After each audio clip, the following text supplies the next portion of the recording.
On June 6th of 2025, I took a trip from Sanford International Airport, SFB, to Nashville International Airport, BNA. I was dropped off at the departures area towards the very left of the main building. The arrivals and baggage claim area were to the opposite side of the building, all the way on the right, on the same floor.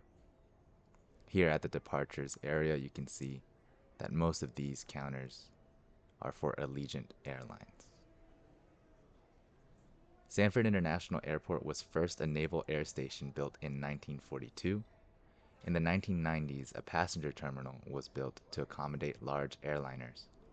Soon after, many British charter airlines moved their operations from Orlando International Airport, MCO, to Sanford, SFB, because of the reduced landing fees. These first airliners mostly catered to British tourists. Here we're going up the escalators towards the security checkpoint. You could already tell from just the departures area, this is a smaller airport. The only airline that serves this airport at a substantial level is Allegiant, and they serve many destinations from here, almost 70. Another airline that flies to this airport is Aerojet, and they have one flight to Punta Cana, and they also serve that with a Boeing 737 MAX 8. Approaching the security area, this was an interesting moment where the TSA pre-check line took longer than the regular line. And in fact, the pre-check, the only difference was they gave you a card and you didn't have to take your shoes off. But because there weren't many flights leaving at this time, there were only two lines open. Going left after the security checkpoint, we're walking towards Terminal B, which consists of gates 10 through 16. Looking at the departure board, you can see there aren't very many flights leaving from this airport this morning.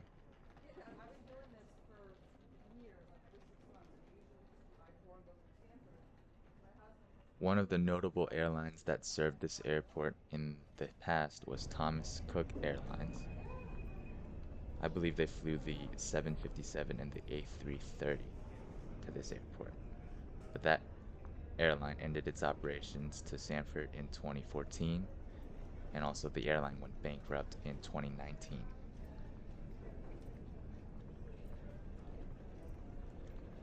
Icelandair also served Sanford with flights from their hub in Reykjavik until the year 2015, when they also moved to Orlando International Airport.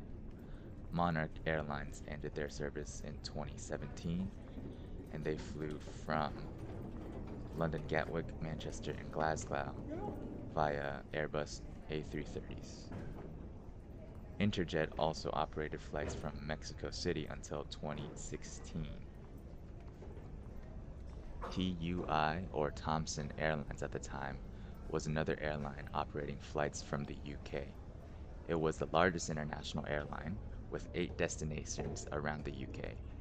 But in November of 2019, it also moved operations. But instead of moving to Orlando International, MCO, they actually moved to Melbourne Orlando International Airport to be closer to Port Canaveral. This airline flew the 787 to Sanford. So far during the walk, you can see that there are a few shops and bars open, but not too many people here. In fact, that's what a lot of people enjoy about this airport, is that it's a smaller airport. There aren't as big of crowds, and it's relatively clean. Parts of it are rather new. As we walk back towards the middle of the airport, I'll tell you a bit more about the primary airline serving this airport, Allegiant Airlines. So Allegiant Airlines was founded in 1997 in Fresno, California. They began service to Las Vegas, and during the first years, they primarily used DC-9s.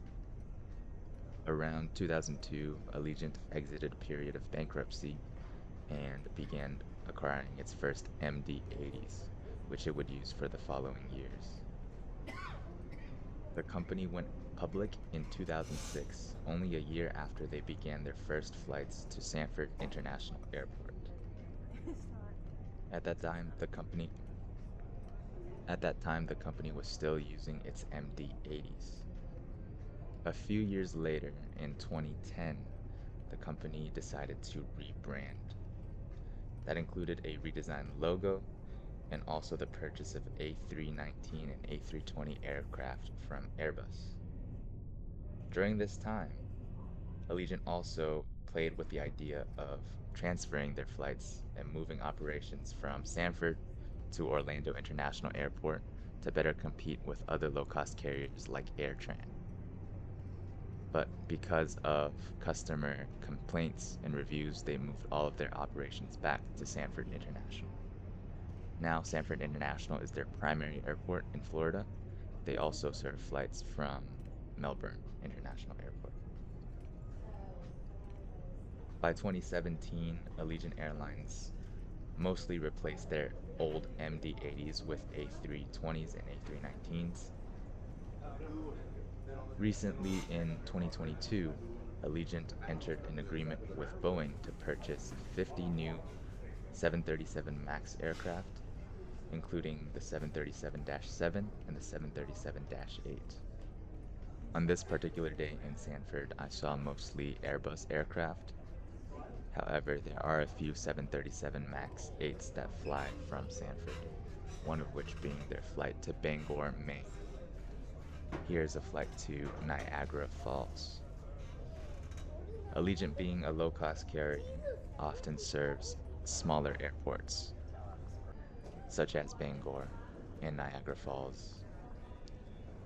Other destinations include Akron, Canton, Ohio, Allentown, Pennsylvania, Albany, New York, Greensboro/Winston-Salem, North Carolina, Key West, Florida, Chattanooga, Tennessee, Memphis, Tennessee, Nashville, Tennessee, Northwest Arkansas, Peoria, Illinois, Plattsburgh, New York, and Provo, Utah.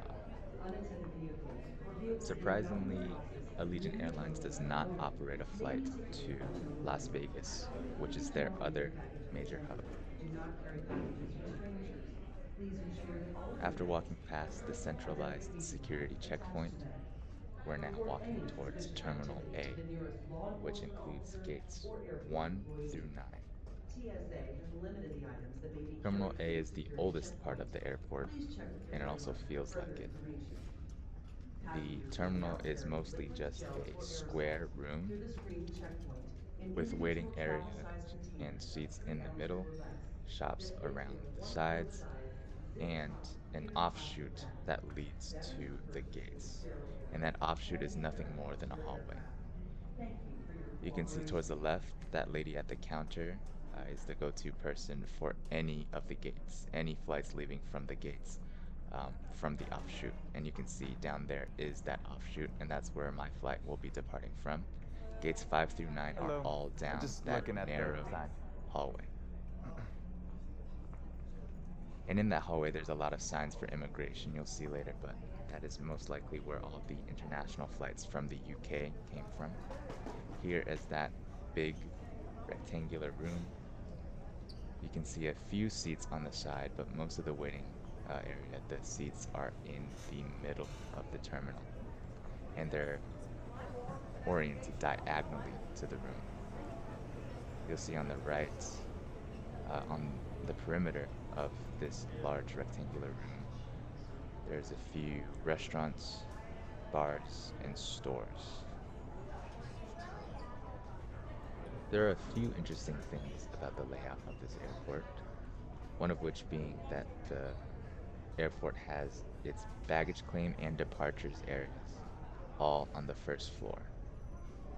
Something else is that the security checkpoint, the space allocated for that is much smaller than the space allocated for customs and immigration, which is on the first floor. Finally, Terminal A originally consisted of gates 1 through 5, whereas Terminal B, the addition, contained gates 6 through 12. Gates 1 through 5 are now gates 5 through 9. That's because on the rightmost corner of Terminal A, they built a walkway leading towards a new offshoot, which now contains gates 1 through 4.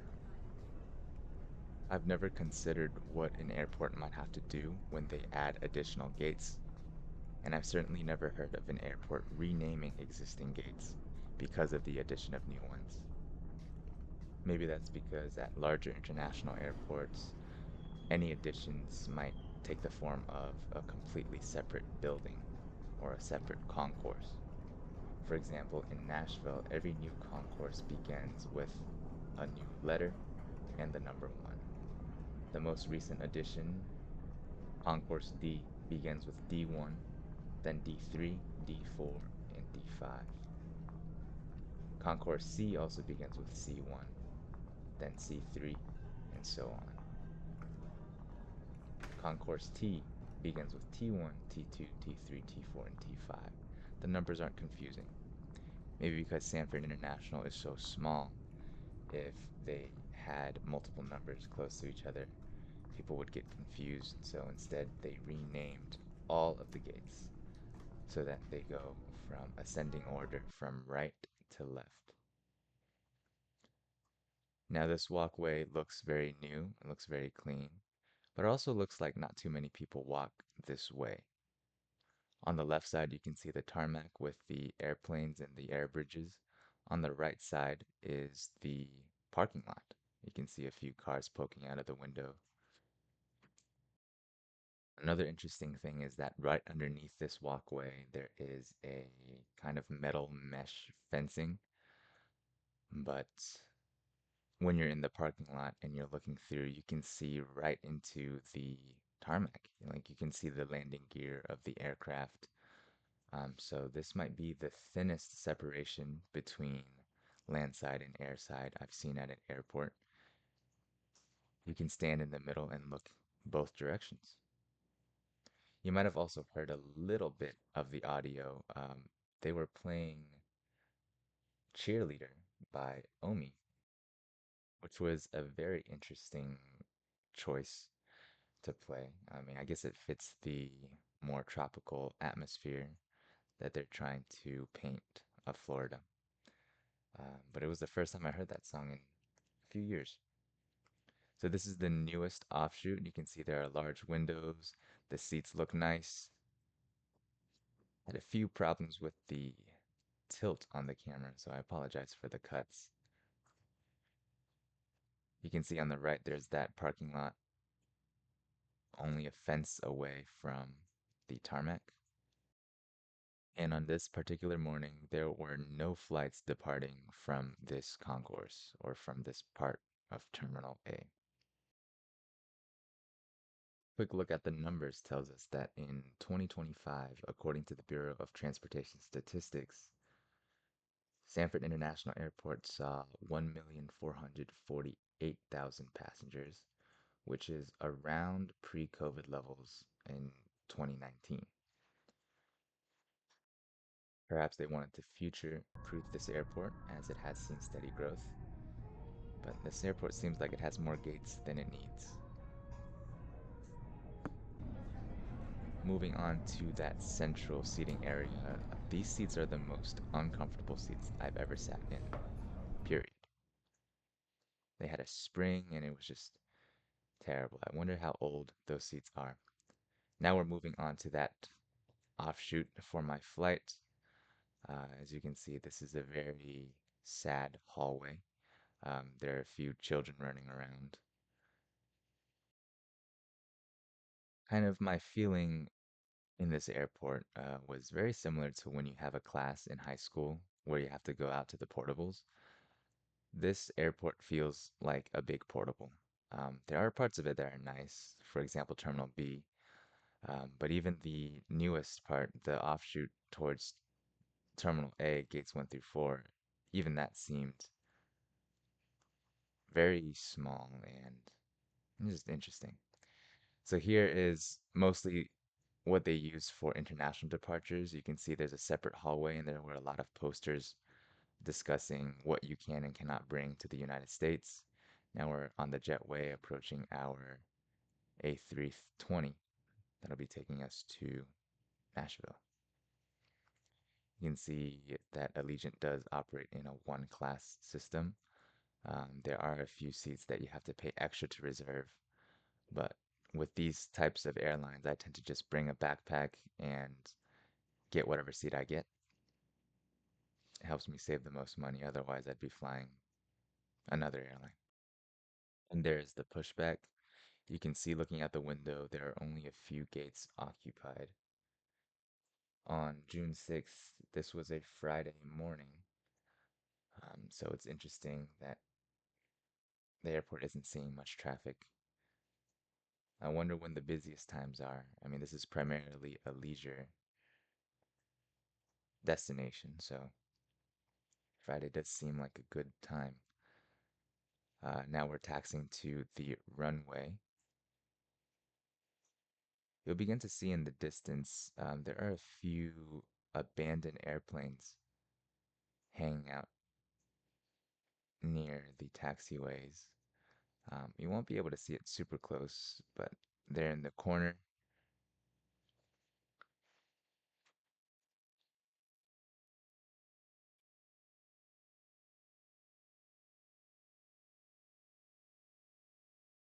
there was some talk online about there being a few DC-10s, A300s, DC-9s, and even an Air France A320, but I haven't seen them. Here's the takeoff, and then you might have blinked and missed it, but right as the plane was taking off, you could see there was also some 757s and some other planes that seem like they've just been left there. During our approach, you can see it's a fairly sunny day with scattered clouds.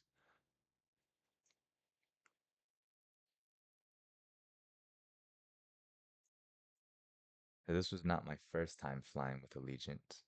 Back when I lived in Jacksonville, I would fly with them also to Nashville. Allegiant offers consistently cheap tickets around the Spirit level, but oftentimes I found them to be even cheaper. For example, this round trip ticket from Nashville to Sanford and then back only cost $66.60. I think that's the cheapest plane ticket I've ever purchased. I'm not sure if this is just a glitch or something, but I have the Capital One plugin on my web browser, and every time I use it to plug in codes during the Allegiant checkout page, it always gives me a $20 discount. And then recently I got a $10 discount instead of the $20, but it's been working every time. So, well, don't tell anyone I told you. Now we're descending into Nashville. You can see it's a lot cloudier. If you blink, you won't miss it. There's a military jet that flew down. It looked very much like a C-17 Globemaster. I wonder what it was doing in Nashville so low. And now we're just descending into Nashville. Not a very fun airport to descend into. I don't think you get to see too many things other than clouds and some rivers and some lakes. You hardly ever get to see the skyline either. Flaps down. Seemed like pretty late for the flaps to come down, but I'm no pilot. And here we go. That's the touchdown at Nashville International Airport. This airport has seen a lot of growth recently with the addition of a concourse in the middle of the taxiways, tarmac, a separate building that all the cheap airlines fly to. And then there you can see it's a big Southwest hub. So Nashville actually used to be an American hub, but it was unprofitable, and Southwest took over a lot of those slots. Now we're deboarding the plane. If you fly Allegiant, Frontier, or Spirit, and occasionally JetBlue, you'll have to come here to the C concourse or the satellite concourse. Um, there's a bus that takes you there from the C gates uh, in the main terminal building, but it does add anywhere between 5 to 10 minutes to your trip. So just keep that in mind if you're coming here or leaving. There you can see our plane and some other ones taxiing. I tend to like the bus as you get a very nice close-up views of a lot of the aircrafts from angles you might not see from the main building. I bought my lifts while I was in the bus, and now I'm kind of rushing back because the guy got to the airport a lot quicker than the app said it would. I'm rushing through. This is their new uh, head building. Walking through now to the garage and into the Uber pickup area. Hope you enjoyed.